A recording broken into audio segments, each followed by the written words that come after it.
So ngayon guys, andito tayo sa manggahan namin para i-check yung mga tinanim namin no na fruit bearing trees. And outfit check tayo. Yan o. Tapos nakabota tayo para iwas kati-kati. And syempre, baka may madaanan tayong malaking snake. Yung sukal o. Hanggang tuhod na yung damo. Lampas tuhod na pala. And wala akong mahanap na yung tinanim namin noon na maliliit pa. Tatabas-tabas muna tayo para maklear yung dadaanan natin putik. Parang wala namang nabuhay sa tanim namin. Kasi kapag hindi kasi nalinisan to guys, loko-loko yung mga may alagang kalabaw, baka, ganyan. Pamamastulan nila. Lalong-lalo na at medyo mataas na yung kanyang damo. Gagawing pastulan ito guys. Tapos sila pa yung may ganang magalit pagka sinita. Hindi naman totaling galit pero malalaman mo yung reaction ng yung reaction nila kung parang naiinis sa'yo ganun. Kaya kailangang malinisan kahit papano. At makita rin nila na may tanim. Yan. So yun guys, nababalikan ko kayo. Kung may nahanap na akong kahit isa lang dun sa itinanim namin no na seedlings. Alright, let's go. So yun guys, no, hindi tayo sumuko kahit ang hirap maghanap ng mga tinanim namin noon.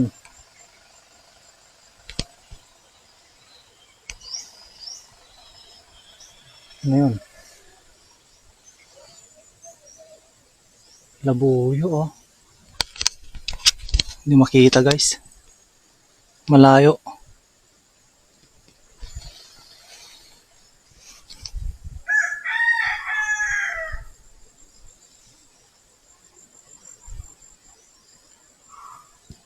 Wala, hindi makita. So hindi tayo sumuko no. May nahanap tayong yon, isa, rambutan. Dalawa. Tapos ito. Tatlo. Yan.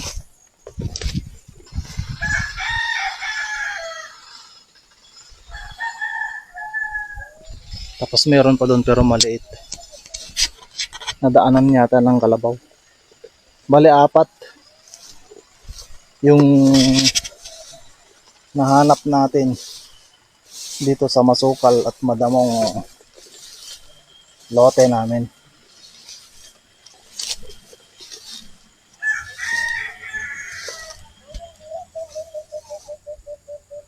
Muntik na akong pasuko kanina kasi siyempre madamo nga. Ito yung pang-4 oh. Ayan. Muntik na akong pasuko kanina. Buti na lang at may nahagilap akong isa. Yan. Kaya doon na ako nagbase.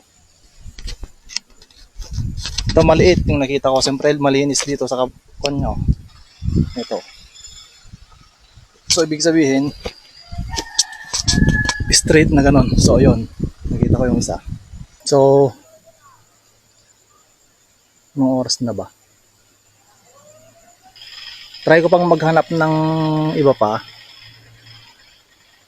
para may nagawa naman tayo for today's video. Yan. Kasi talagang pamamastulan to ng kalabaw guys or mga baka ganyan. Hindi nila makita na may tanim. Yan.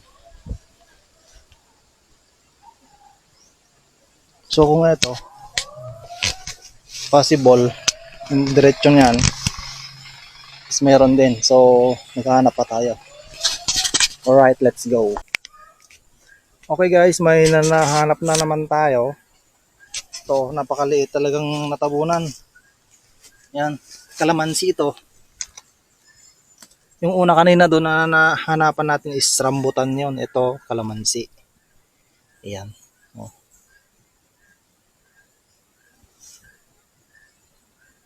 Kaya ang technique pag nagtatanim kayo ng fruit bearing trees,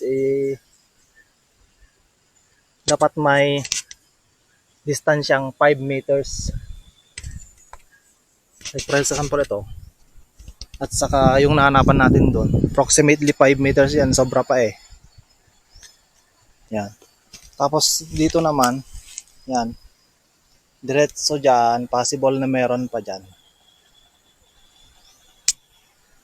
So maghahanap ako. Kasi yung nahanapan natin doon, siyempre katapat niya pa ganun. So maghahanap pa tayo.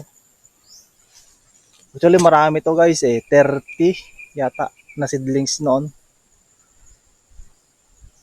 Kasi ang plano, ito kasi manggahan, as you can see oh, daming mangga. Pero dito sa amin is hindi na productive ang mangga. Kaya yung mga spacing dito na spacing ng manggahan is tinatamnan namin ng ibang klase ng fruit bearing trees. And then ang mangyayari is itong mga puno ng mangga is uunti-untiin na naming putulin. Lalo na pagka lumaki na itong mga tinanim namin para hindi sagabal. Para mainitan yung mga tinanim para mabilis din silang lumaki. Ayan. Napakahirap. Init. Mainit na ngayon. Wala na yung taglamig. February na. Pero sa madaling araw, malamig pa rin. Lalo na pagka mahangin. So, tuloy muna tayo sa paghahanap ulit kahit makahanap pa tayo ng dalawa. And then, bukas na naman para may libangan din tayo. Alright, let's go. So, yan guys, no, meron na naman. So, dito ako nang galing. Diretso pa ganun. Yan. Oh, another kalamansi. Kalamansi na naman, no. Naakyatan na rin ng baging. Kaya, dapat malinisan. Yan, no. Alright. So, napakagandang technique yun, guys. Yung 5 meters distance or more. Yan, mula dyan hanggang doon. More than 5 meters yan. Tapos mula naman dito, sige natakan siya, hanggang doon. Another canyon. Yung nahanap ko na nauna kanina. Let's go. At ayan, nalagyan ko na ng tanda yung mga bawat puno na nahanapan natin. Yan o. Pati doon. Doon, tsaka doon. Tsaka yung nag-iisa doon na maliit. 2 weeks later. At ayun na nga guys, no, 2 weeks mula nung naghanap ako ng mga tinanim namin dito na fruit bearing trees. And ito may mga nahanap pa ako. Yan, kalamansi. Nilagyan ko na rin ng palatandaan. Yung iba babalikan ko na lang na lagyan ng palatandaan. Yan o. Pati doon medyo masukal eh. Yun. And tama yung hinala ko, no guys. Talagang pinamastulan nga ng mga taong kuan. Kasi eto, papakita ko sa inyo. May mga bakas ng kalabaw. Yan, dumi ng kalabaw yan. Tapos yan. Doon pa. Yan o. Yan. And tingnan nyo man guys. Dito. Dito nila itinali yung kalabaw nila. At dito syempre may higa. Yan. At naisakto pang may tanim pa nga oh. Kalamansi yan oh. Sayang. Sana makasurvive yan. Mga tao nga naman no. Yan.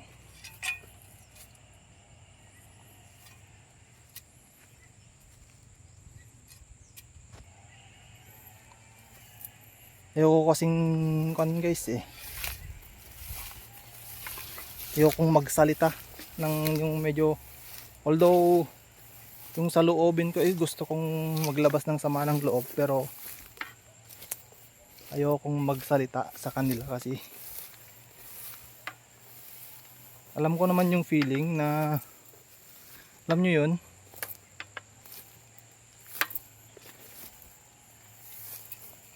pag sasalitaan mo ng masama yung isang tao. Yan. Kaya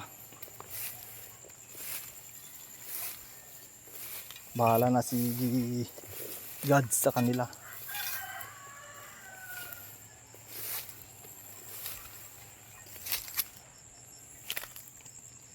So yan, pagpapatuloy ko lang muna yung ginagawa ko.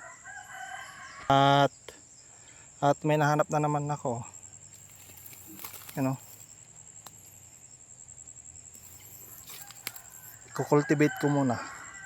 Alright, let's go. So ayan, nag-cultivate tayo ng ating mga tanim na fruit bearing trees. Fruit bearing trees. Yan o. Cultivate natin yung kanyang base or yung kanyang puno. Yan. Para tumangkad. Yan. Ganon din yung andon. Yun o. Yun. Tapos yung banda ron. Alright, let's go.